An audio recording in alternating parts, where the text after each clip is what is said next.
It does not matter what your current situation is like. It is normal for you to feel frustrated, for you to feel angry, mad that your physical reality is not changing. But then you don't do anything about it, because to do something about it is to change the way you feel, your internal state, like your internal state of being, your state of consciousness. That in simple terms can be determined by how you're feeling. So if you're feeling all these emotion is good or bad, but for the sake of it, if you're feeling these negative emotions like sad, grief, disappointment, heartbreak, grudge, regret, guilt, if you're feeling all of that and still there is another part of you which is trying to bring about some revolutionary changes in your life, trying to change things, like you have decided that you want a better life for yourself, that you want a better reality for yourself. So there is a part of you which is on board, which is the way you think, right? You're thinking that you want to have a different career, or you're thinking that you want to feel this way in your relationship. So these are all thoughts, which is just one aspect of you, which is a very tiny aspect of you, which is your conscious mind. And literally only 10% of that part of our brain is used in creating our reality. So you think of those thoughts and you are trying to change something on the outside in your physical reality. But the feeling aspect of it, your emotional aspect, which is your subconscious mind, or also the feminine aspect of each of us, regardless of our gender. The feminine aspect is completely shunned, it's suppressed. Again, it is because of our modern day rules, the way the society is built, where the feminine aspect or the emotional aspect is not at all honored and respected, both in girls and in boys. And do you think that this is a coincidence? When you understand, right, that the quality of your life literally depends on the quality of the relationship you share with your own feminine side. This is regardless of gender. Both men and women have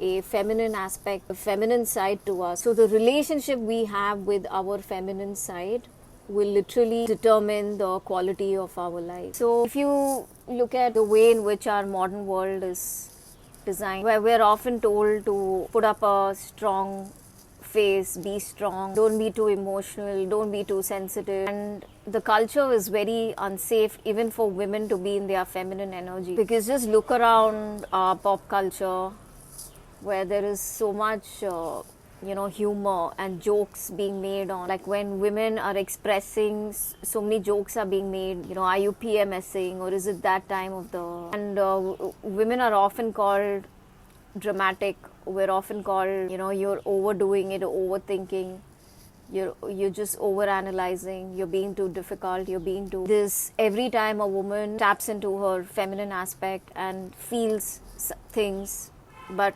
there is no safe space for her to express whatever it is she feels. And from a young age, men are told to not be expressive, to not be emotional, to not cry like a girl. So systematically, this is the society we live in, a patriarchal society where the feminine is just not given a breather, given a space to exist. And as long as the feminine is not honored within each of us, there is absolutely no end to our own misery and suffering, because it is our emotional waters that tell us things about ourselves, our own uniqueness. It's the emotional aspect that will tell me I'm angry right now because I was disrespected. I feel guilty because maybe I crossed my own internal boundary.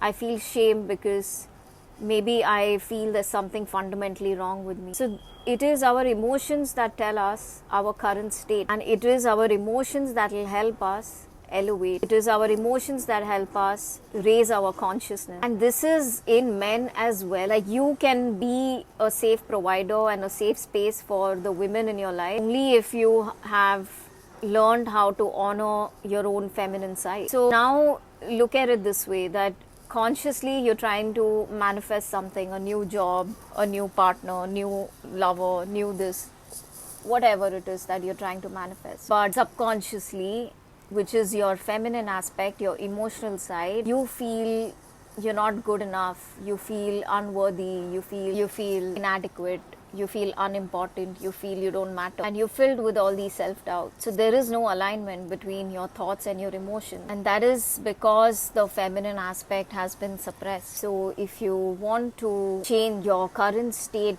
of consciousness, then you have to start working on your subconscious mind, on your feminine side, on your own emotions. And the best place to start is by getting in touch with your inner child. Yesterday I was on a call where this young girl, she has a lot of dreams and she's very ambitious. She has set goals for herself. That is her conscious mind. But she tells me that I want to do so much and I now have a clear idea of the life I want to create for myself. But somewhere I feel very scared inside. I'm not able to take action. I don't know why. So when we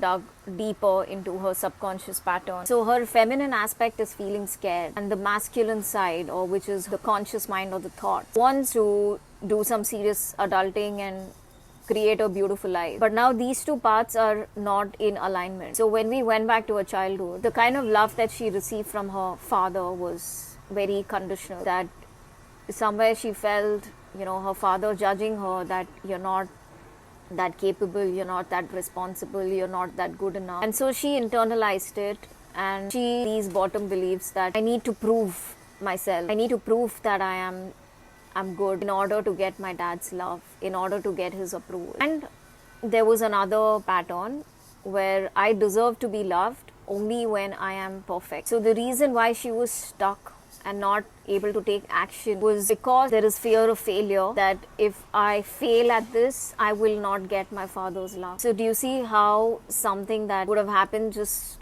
so casually when she was very little within the first 7 to 10 years, now all these patterns, these beliefs, these emotions are stored in her subconscious mind. So even if you try to take some action on your physical reality without having that inner alignment, you will do it, but that requires a lot of push energy, where you have to hustle, you have to struggle. Still your subconscious mind is on the driver's seat, so it will bring it back. Like even if you manage to say lose a lot of weight, but subconsciously if you have this program that I am fat and I don't lose weight easily, then no matter how much hard work you've put in and you put in your mental energies to achieve that goal, your subconscious mind is eventually going to bring you back to where you started. So without having this inner alignment, you will end up feeling very exhausted. You'll end up feeling like you have to push hard. You end up feeling like it's taking a toll on you. And it is, because we are not meant to exert ourselves or exert our energy so much, our mental energy. The real work is your inner work. The real work that we can do is bring our selves in alignment, the way you feel and the way you think, your conscious mind, your subconscious mind, the feminine and the masculine. This is the balance which is missing in us individually and collectively as a society. So if you're frustrated that why isn't my physical reality changing, I'm doing everything right, that's because your emotional aspect is completely in a different plane, in a different state, maybe even in a different timeline. Now this person I spoke to yesterday, inner child or the subconscious mind, was still stuck in age 6 or age 7, whereas her physical age is, she's in her 20s. So it doesn't matter really how old you are, or age does not matter. It does not matter even if you feel like you're taking a lot of action, you're doing a lot of things, if you do not take your feminine side with you. Because at the end of the day, we are only chasing like when you say buy that car that you've always wanted, it's not the car that you actually want, but it is the feeling you feel. Oh, I have made it, I've proved myself, I have accomplished, I feel satisfied. But now the thing with this kind of a feeling that is attached to something, some object on the external world, is that it is not long lasting. The minute the novelty wears off, you will start feeling like, what do I chase next? What do I go after next? Because that feeling will not sustain itself. So you have attached that feeling to going out there and achieving and doing things. But what many people don't understand is that so much effort is not required. You are just working on yourself. Like if you just do inner work, and if you're just feeling right? Like if you feel satisfied, you feel fulfillment, you feel happy, you feel joyful, you feel excited, then all this you are generating from inside of you. And so it is not dependent on your external environment. Things may come and go, but you know that the source of you feeling good is internal and not external.